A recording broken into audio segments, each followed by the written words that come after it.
In this lesson, we will continue our discussion on the courts of the common law by having a look at the Court of Common Pleas.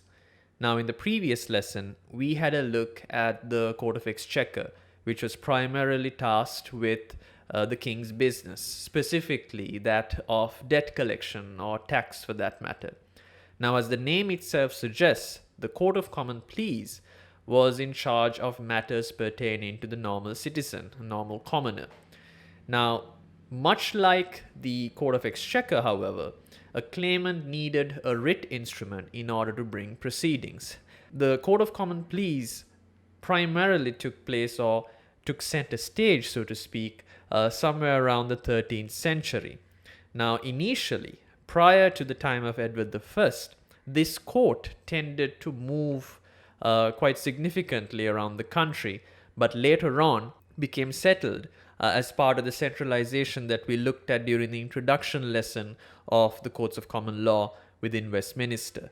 The primary reason why a movable court became centralized in Westminster was because there were several complaints that were forwarded on the uncertainties in terms of litigation accredited to traveling. This might be as simple as the fact that judges who were moving from place to place got sick, therefore there were delays in place, to others where intimidation took place as well. One of the major hallmarks of this particular period in relation to the 12th and 13th century of the justice or court structure of the United Kingdom of England was the notion that it was quite haphazard. It's not as steadfast as it is today, and there were a lot of piecemeal decisions taken in order to mitigate any uncertainties, or rather mitigate any discrepancies that the king might have later on. This is something that we will touch on a bit later, but for the purposes of this lesson, what you need to understand is that the Court of Common Pleas is something that became centralized later on, but it was movable for the benefit of the citizenry. But later on, since uncertainties crept in, it became centralized in Westminster.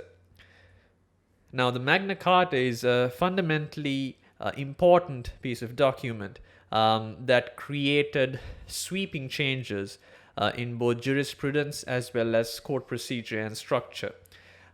Clause 17 of the Magna Carta ostensibly created two specific benches, one of which we are talking about now, and later on we'll be talking about the other. So on the one hand, Clause 17 created the King's Bench, overseeing criminal jurisdiction from somewhere around the 14th century, and of course the Common Pleas that we're talking about now, which established the civil jurisdiction and settled in the 14th century. Now, the importance of the Magna Carta, Clause 17, and these two particular courts is that it expressly prohibited the King's Bench from hearing matters not of concern to the king. In other words, the whole purpose was that the King's Bench was to only handle criminal jurisdiction. We see here a shift, almost a tectonic shift, from a centralized, somewhat regimental control that one individual had, in other words the king, to what seemed like delegation, but more often than not is considered a very democratic and fair use of the court structure. We see historically where most, if not all, decisions were either taken by the king himself or his right-hand man, the Lord Chancellor, and then slowly becoming delegated, primarily due to the logistical aspects of court infrastructure, but having a byproduct of fairness coming in as well. However, this restriction was only in one sense, or in one way. So the Common Pleas initially heard both criminal matters as well. We see this settlement of King's Bench and Common Pleas quite later on, but once that happened and once that established itself, we see those as evolving to what we see today as the court structure of the United Kingdom. Now, interestingly, and this is a fun fact in itself, students of law, just like you, would actually learn by observing Common Pleas proceedings. This was one of the ways that solicitors and barristers were educated. there was no formal infrastructure for education rather than simply lineage-oriented learning by visiting courts for that matter.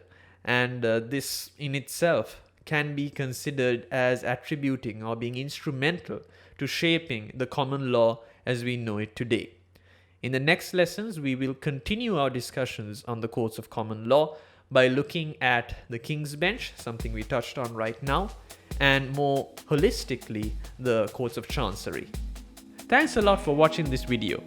Make sure you check out some of my other courses available online and reach out for the tutoring masterclasses through the links below. Have fun, stay safe, and as always, obey the law.